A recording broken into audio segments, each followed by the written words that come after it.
नमस्कार आदाब। मैं हूं सुल्तान समद, भूतपूर्व आईएएस। आप देख रहे हैं वसुधैव कुटुंबकम का खास प्रोग्राम अखंड भारत। फ्रेंड्स, जैसा कि आप लोग टीवी चैनल्स व समाचार पत्रों में देखते व सुनते होंगे कि वर्तमान में इजराइल और फिलिस्तीनी क्षेत्र गाजा पट्टी के मध्य घमासान संघर्ष चल रहा है। दोनों तरफ से अब तक हजारों लोग मारे जा चुके हैं तथा हजारों लोग घायल होकर बेघरबार हो चुके हैं। इजराइल ने इसे युद्ध की संज्ञा देते हुए धमकी भरे अंदाज में कहा है कि हमास ने इसे शुरू किया है लेकिन हम इसे ख़त्म करेंगे। इजरायली प्रधानमंत्री नेतन्याहू का कहना है कि हम युद्ध में हैं। इसी तरह अमेरिकन प्रेसिडेंट जो बाइडेन ने भी इसे होलोकास्ट के बाद यहूदियों के साथ होने वाली सबसे बड़ी और बर्बर घटना बताया है। इस क्षेत्र में इसी से इस स्थिति का इसकी गंभीर स्थिति का अंदाज़ा लगाया जा सकता है। वर्तमान में संघर्ष की शुरुआत गाजा स्थित चरमपंथी संगठन हमास द्वारा की गई थी। जैसा कि आप लोग भली बात अवगत होंगे कि 7 अक्टूबर शनिवार की सुबह अचानक हमास के लड़ाकों ने इजराइल की सीमा में घुसकर निर्दोष बच्चों, बूढ़ों, औरतों और बीमार सैकड़ों नागरिकों की बर्बर ढंग से हत्या कर कुछ लोगों को बंधक बनाकर गाजा ले गए थे। इसी दिन हमास ने एक साथ इजराइल पर लगभग 5000 रॉकेट दाग कर भारी जानमाल की तबाही और नुकसान किया था। इस घटना ने न सिर्फ इजराइल बल्कि पूरी दुनिया स्तब्ध रह गई थी। जवाबी कार्रवाई करते हुए इस इजरायली सेना ने मुंहतोड़ जवाब दिया। युद्धक विमानों से लगातार गाजा स्थित हमास के ठिकानों पर इजराइल द्वारा बम वर्षा की जा रही है। गाजा पर लगातार मिसाइल एवं रॉकेट दागे जा रहे हैं। दोनों तरफ से संघर्ष जारी है। अपनी इसी बर्बर कार्रवाई से हमास आज पूरी दुनिया में चर्चा का विषय बना हुआ है। साथियों, हमास को लेकर और इस घटना को लेकर पूरा विश्व दो खेमों में, दो वर्गों में बटा हुआ है। एक पक्ष इजराइल की सिफारिश करता है, हिमायत करता है, इजराइल के पक्ष में है, तो दूसरा पक्ष फिलिस्तीन सहित हमास के पक्ष में है। साथियों, आज के इस एपिसोड में हम इस चर्चित और बर्बर हमास के संबंध में पूर्ण जानकारी देने का प्रयास करेंगे। आज हम इस एपिसोड के माध्यम से आपको बताएंगे कि हमास का मतलब क्या होता है, इसका अर्थ क्या होता है, इसका गठन और कब किसके द्वारा किया गया, इसके गठन का मकसद क्या है, इसके फंडिंग, इसको सहयोग, गोला बारूद और हथियार तथा प्रशिक्षण कहाँ से मिलता है, अब तक इसकी क्या क्या गतिविधियाँ रही, इन तमाम बिंदुओं पर आज डिटेल पूर्वक आपके मध्य चर्चा करने की कोशिश करूँगा। साथियों, हमास लफ्ज़ हरकत उल मुकावामा अल इस्लामिया का संक्षिप्त रूप है, जिसका मतलब होता है इस्लामिक प्रतिरोध आंदोलन। दूसरे शब्दों में हमास का जो अरबी शब्द हमास है, इसका अर्थ होता है उत्साह, जिलट। साथियों, 1987 में इस संगठन का गठन फिलिस्तीनी मौलवी शेख अहमद यासीन ने किया था। शेख अहमद यासीन की शिक्षा दीक्षा काहिरा मिस्र में हुई थी, जहां इसने मुस्लिम ब्रदरहुड नामक संगठन में शामिल होकर एक एक्टिव रोल निभाया था। वर्ष 1987 में मुस्लिम ब्रदरहुड से प्रभावित होकर मिस्र तथा फ़लस्तीन के अरबों के सहयोग से इसने हमास की स्थापना किया था। आइए अब हम देखते हैं कि इस हमास को गठित करने या इसको स्थापित करने के पीछे इसका क्या उद्देश्य था। प्रारंभ में हमास के गठन का जो मुख्य उद्देश्य था वह 1967 में इजराइल और अरब कंट्रियों के बीच होने वाले 6 डेज वार के दौरान इजराइल द्वारा फिलिस्तीनी क्षेत्र गाजा पट्टी, वेस्ट बैंक, पूर्वी यरूशलेम और गोलन हाइट्स पर तथा इजराइल द्वारा किए गए कब्जे को हटाना था तथा फिलिस्तीन नामक एक स्वतंत्र राष्ट्र की स्थापना करना था। अपने इन्हीं मकसद को लेकर यह संगठन काफ़ी लोकप्रिय रहा फिलिस्तीन में। इसलिए इसको एक फिलिस्तीन में इसको एक राष्ट्रवादी राजनीतिक संगठन के रूप में या राजनीतिक दल के रूप में जाना जाता था और जाना जाता है। हमास का मानना है कि 1947 में बना इजराइल अवैध है। 1947 में United state of America, United kingdom यानी इंग्लैंड तथा पश्चिमी देशों के दबाव में यूनाइटेड नेशन ऑर्गेनाइजेशन द्वारा फिलिस्तीन की ज़मीन पर इसराइल नामक स्वतंत्र देश बनाने का प्रस्ताव किया गया था, जो पूर्ण रूप से गैर कानूनी और अवैध था। इससे इजराइल के साथ ज़बरदस्त नाइंसाफ़ी और ज़्यादती की गई थी। 1988 में हमास अपना पहला चार्टर पब्लिश किया था, जिसमें इजराइल का खात्मा तथा ऐतिहासिक फिलिस्तीन क्षेत्र में एक इस्लामी राष्ट्र की स्थापना का आह्वान सभी नागरिकों, फिलिस्तीनी नागरिकों से किया गया था। अपने इस चार्टर में हमास ने वर्तमान इस्राइल को इस्लामी पवित्र भूमि की संज्ञा दिया था। हमास का संचालन, आइए हम देखते हैं कि हमास का संचालन किस तरह किया जाता है। फ्रेंड्स, हमास का संचालन इसका नेतृत्व डिफरेंट बॉडीज द्वारा किया जाता है। ये बॉडीज राजनीतिक, सैन्य और मिलिट्री एवं सोशल कार्यों को संचालित करती है।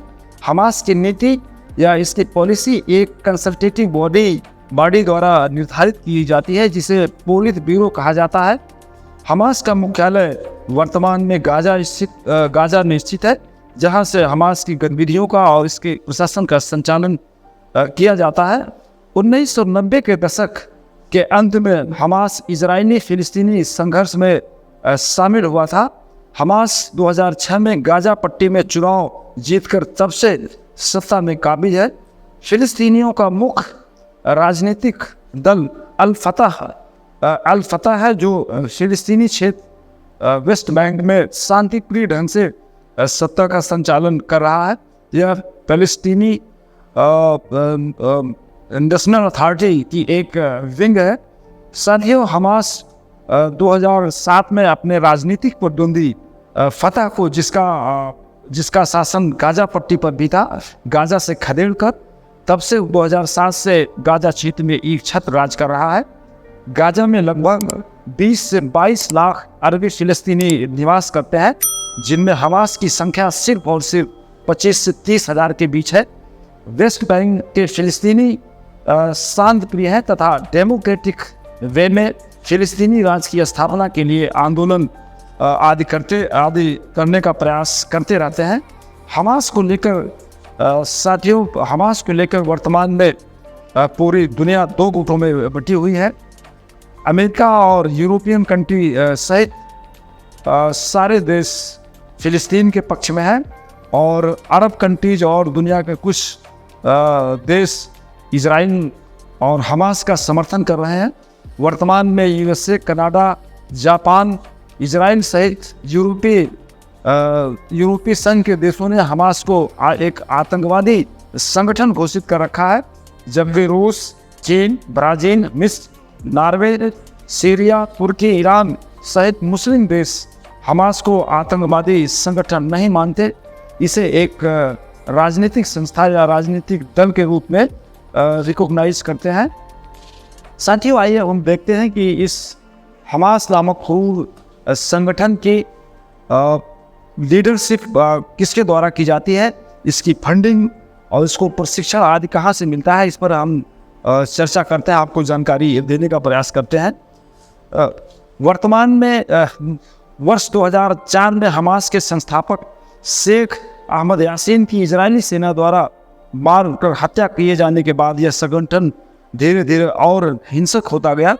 वर्तमान में हमास के प्रमुख राजनेता इस्माइल हनियाह है। इन्होंने 2017 में खालिद मिसाल की जगह लिया था। तब से ये हमास के एक लोकप्रिय और स्तरमान नेता बने हुए हैं। इस्माइल 2020 से कतर की राजधानी दोहा में रह रहे हैं और वहीं से हमास का संचालन और नियंत्रण करते हैं। इसके गाजा में आने जाने पर मिस्र में प्रतिबंध लगा रखा है, इसलिए यह दोहा की राजधानी कतर में ही रहकर वहाँ से हमास का संचालन करता है। कहा जाता है साथ कि इस संबंध में इसकी फंडिंग के बारे में भी कहा जाता है कि ईरान द्वारा हमास को फंडिंग, हथियार, गोला बारूद और प्रशिक्षण आदि दिया जाता है। इसी के साथ साथ तुर्की में रेसिप तैयब एर्दोगान की सत्ता में आने के बाद भी तुर्की द्वारा भी हमास को फंडिंग की जा रही है, ऐसा सुना जा रहा है। फ्रेंड्स, 7 अक्टूबर 2023 के पहले 9 मई 2021 को भी हमास ने इसराइल पर हजारों रॉकेट दागकर हमले किए थे, जिसमें दोनों तरफ से भारी जान माल का नुकसान हुआ था। बात 5 मई 2021 की है, जब इजरायली फोर्सेस पूर्वी यरूशलेम स्थित मुसलमानों के तीसरे सबसे बड़े पवित्र धर्म स्थल अल अक्सा मस्जिद में घुसकर तोड़ फोड़ किए थे और कुछ फिलिस्तीनी नागरिकों के साथ बदसलूकी की गई थे। तभी से इसका विरोध, उसके तत्काल बाद हमास ने इसका विरोध करते हुए फिलिस्तीनी फोर्सेज और पुलिस को बाहर निकलने का फरमान जारी किया था। इजराइल द्वारा इस संबंध में कोई रिस्पांस न करने पर शाम होते होते हमास ने इजरायली शहरों पर रॉकेट दागना शुरू कर दिया था और हजारों रॉकेट दागकर इजराइल ने भारी जान और माल का नुकसान किया था। जवाब में इसराइल द्वारा भी गाजा पर हवाई हमले, एयर स्ट्राइक कर भारी नुकसान किया गया। देखते देखते दोनों पक्षों के बीच भयानक जंग होने लगी थी। 11 दिन तक चली इस जंग में कुल लगभग 300 लोग से ज़्यादा लोग अपनी जान गंवा बैठे थे, जिसमें 67 बच्चे भी शामिल थे। इसी तरह वर्ष 2014 में भी हमास और इजराइल में झड़प हुई थी, जिसमें करीब सैकड़ों लोग मारे गए थे। साथियों, जो अब तक की सबसे क्रूर और बर्बर हमला था हमास पर, वो था 7 अक्टूबर 2023 को। तब से ये संगठन चर्चा में बना हुआ है और आज कल समाचार पत्रों में, टीवी चैनल्स में यह समाचार सुर्खियों के साथ पब्लिश हो रहा है, सुर्खियों में बना हुआ है। 7 अक्टूबर 2023 को हमास द्वारा अचानक इजरायली सीमा में घुसकर जो कुछ भी किया गया, उसकी जितनी भी निंदा की जाए उतनी ही कम है। हमास का यह बेहद घिनौना, कायराना और बर्बर था, जिसने पूरी इंसानियत को शर्मसार कर दिया था।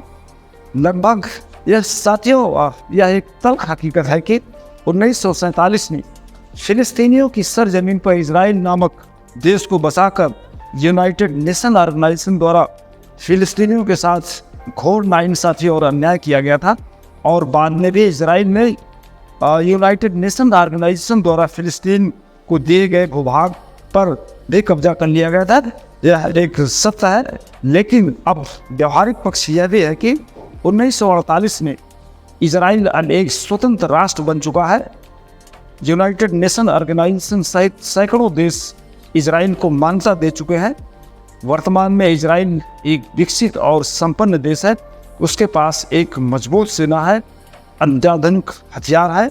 हमास द्वारा उसको मान्यता न देने और देने से क्या फर्क पड़ता है, साथ ही साथ उसकी इस घिनौनी व कायराना हरकतों से इजराइल पर इसका क्या असर पड़ने वाला है नहीं कहा जा सकता। लेकिन इतिहास गवाह है कि 1948 में इजराइल राष्ट्र की घोषणा के बाद जब अरब राष्ट्रों और इजराइल के मध्य युद्ध हुआ, चाहे वो 1958 और 49 का युद्ध रहा हो, चाहे 1956 का, चाहे 1967 का, चाहे 1973 का या 1980 का युद्ध या 2021 का, तब तक हर अरब देशों मिस्र, जॉर्डन, सीरिया और लेबनान सहित फिलिस्तीन और अरब राष्ट्रों की हुई है। और मिस्र, सीरिया, जॉर्डन और फिलिस्तीन को इसकी भारी कीमत चुकानी पड़ी है। अगले एपिसोड में हम इन युद्धों के बारे में, इन टॉपिक्स पर विस्तार पूर्वक चर्चा करने का प्रयास करेंगे। ऐसे में हमास की इस्राइल के सामने क्या बिसात है, पता नहीं हमास को इस संबंध में कब अकल आएगी कि ऐसी घिनौनी हरकतें कर हमास खुद अपनी मौत को दावत दे रहा है। साथ ही साथ गाजा में रह रहे लगभग 20,000 से ज़्यादा फिलिस्तीनियों के समक्ष उनके सामने विनाश का संकट खड़ा कर रहा है। आज गाजा में निर्दोष नागरिक मारे जा रहे हैं, विद्युत आपूर्ति ठप है, दवाइयाँ, पानी, खाद्य सामग्री की आपूर्ति बाधित है, भूखमरी के कगार पर लोग पहुंच चुके हैं, महामारी फैल चुकी है। ऐसे में ये निर्दोष नागरिक हमास की इन गतिविधियों से शुरू से लेकर आज तक पिसते रहे हैं। मेरा अपने ये भी कहना है कि गाजा के बासिंदों को भी इस संबंध में विरोध करना चाहिए। साथ ही साथ हमास को मदद देने वाले देशों को भी ये सोचना चाहिए कि क्या हमास की इसी रणनीति या स्ट्रेटजी से इजराइल द्वारा कब्जा किए गए इलाकों को खाली कराकर एक स्वतंत्र और सॉवरेन राष्ट्र के फिलिस्तीन राष्ट्र की स्थापना हो पाएगी? क्या ऐसा संभव हो पाएगा? क्या हमास द्वारा इस तरह की घिनौनी और इंसानियत को शर्मसार करने वाली घटनाओं और फुलझड़ी जैसे रॉकेटों को छोड़कर दागकर इसराइल जैसे शक्ति संपन्न देश को हराकर अपनी जमीन वापस ली जा सकती है? यह एक गौरव फिक्र करने का मुद्दा है। तो यह भी है कि जिसके पीछे अमेरिका जैसा शक्तिशाली राष्ट्र चट्टान की तरह खड़ा है, पूरी दुनिया जिसका समर्थन कर रही है, ऐसे इजराइल के विरुद्ध हमास जैसी एक छोटा संगठन क्या कर सकता है? इस पर भी अरब मुल्कों को, हमास को और फिलिस्तीन की जनता को इस पर गंभीर रूप से सोच विचार करना चाहिए। 6 डेज वार में इजराइल ने मिस्र, जॉर्डन, सीरिया, लेबनान सहित कई अरब देशों की संयुक्त सेना को पराजित कर मिस्र के सिनाई पेनिनसुला प्रायद्वीप, सीरिया के गोलन हाइट्स, गाजा पट्टी और पूर्वी यरूशलेम सहित वेस्ट बैंक के ज़्यादातर भागों पर कब्जा कर लिया है और कुछ भागों पर आज भी काबिज है, जबकि बीच में सिनाई पेनिनसुला और गाजा पट्टी को इजराइल द्वारा वापस कर दिया गया था। साथियों, आज के इस एपिसोड में बस इतना ही। अब आप पूरी तरह समझ गए होंगे हमास के बारे में, हमास कब स्थापित हुआ, इसकी क्या स्ट्रेटजी है, इसकी क्या नीतियां हैं और इसको लेकर कब कब अरब और इजराइल के बीच युद्ध हुआ और इसका उद्देश्य क्या है, इसकी फंडिंग क्या है, विस्तार से आप इस संबंध में जान चुके होंगे। साथियों, अगले एपिसोड में हम यरूशलेम के बारे में आपसे चर्चा करेंगे, महत्वपूर्ण जानकारी देने की कोशिश करेंगे कि यरूशलेम आज क्यों महत्वपूर्ण बना है और सदियों से लेकर ये महत्वपूर्ण रहा है। किस तरह ईसाई धर्म, यहूदी धर्म और मुस्लिम जैसे सेमिटिक और अब्राहमिक धर्मों का ये महत्वपूर्ण धर्म स्थल बना हुआ है और इसको इस लेकर और इस पर कब्जे को लेकर सदियों से खून की हेली खेली जा चुकी है और आज भी इसी को लेकर संघर्ष जारी है। इस संबंध में हम विस्तारपूर्वक आपको जानकारी देने का प्रयास करेंगे अपनी अगले एपिसोड में। साथियों, आज के इस एपिसोड में बस इतना ही। आपसे अनुरोध है कि अगर आपको इस एपिसोड के माध्यम से जानकारी मिली हो तो आप इस वीडियो को लाइक, सब्सक्राइब और फॉरवर्ड ज़रूर करने का प्रयास करिएगा। बहुत बहुत धन्यवाद। जय हिंद, जय भारत।